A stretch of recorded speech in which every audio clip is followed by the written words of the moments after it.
से बुरा हाल धर्मपत्नी के बार बार कहने पर सुदामा ना चाहते हुए अपने बचपन के मित्र कृष्ण से मिलने चला। द्वारकाधीश के महलों के अंदर जाने का प्रयास किया तो द्वारपालों ने रोका। अरे ब्राह्मण, किधर को जा रहे हो? जानते भी हो यह मार्ग किधर जा रहा है? यह मार्ग द्वारकाधीश श्री कृष्ण के महलों को जाता है। हे विप्र, तुम यहाँ कहाँ भटक रहे हो? ए भाई, जानता हूँ ये मार्ग श्री कृष्ण के महलों को जाता है। मैं उनसे ही मिलने आया हूँ भाई। यह भी खूब रही, द्वारकाधीश से मिलने का यह कौन सा समय है? महाराज अभी दरबार में नहीं है। अरे पंडित जी, श्री कृष्ण अपने महल के शयन कक्ष में आराम कर रहे हैं।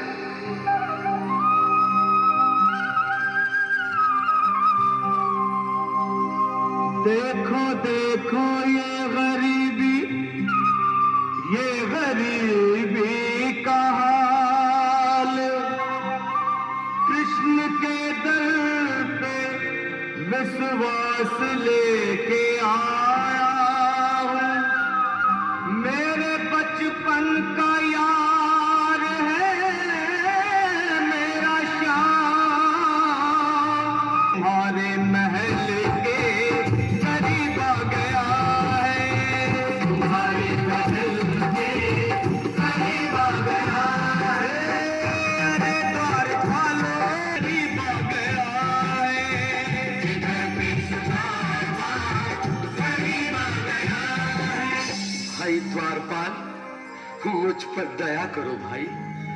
बस तुम जाकर कन्हैया को ये बता दो कि उनका बाल सखा सुदामा मिलने आया है। मेरे इस फटे हाल पर मत जाओ भाई। तुम बस जाकर मेरा संदेश उस कृष्ण को दे दो। भाई। क्या हंसी ठट्टा करने को हम ही मिले हैं? तुम ठहरे दीन निर्धन फटेहाल ब्राह्मण, तुम्हारे अंग अंग से गरीबी बदहाली झलक रही है। और कहा महाराज श्री कृष्ण? क्षमा करना पंडित जी, हमें अपने प्राणों से हाथ नहीं धोने जो तुम्हारा संदेश द्वारकाधीश तक पहुंचाए। न सर पे है पगड़ी, न तन पे है जामा, बता दो कन्हैया को नाम है सुदामा। बता दो कन्हैया को नाम है सुदामा। बता दो कन्हैया को नाम है सुदामा। न सर पे है पगड़ी, न तन पे है जामा, बता दो कन्हैया को नाम है सुदामा। हो न सर पे है पगड़ी, न तन पे है जामा, बता दो कन्हैया को नाम है सुदामा। हो बता दो कन्हैया को नाम है सुदामा।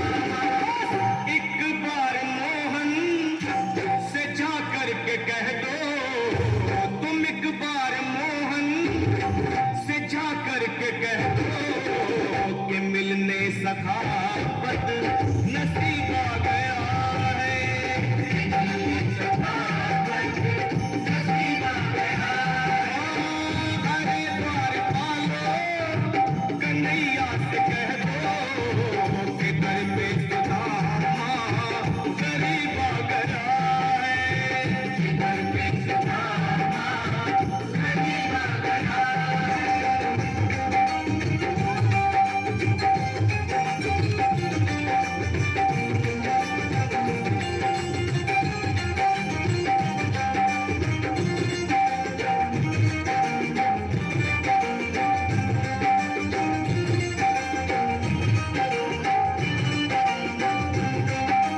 सुनो भाइयों, अब मेरी भी सुन लो। जब तक मेरा संदेश उस द्वारकाधीश तक नहीं पहुंचाती, तब तक मैं यहीं बैठा हूं। चाहे मेरे भूख प्यास से प्राण ही क्यों न चले जाए।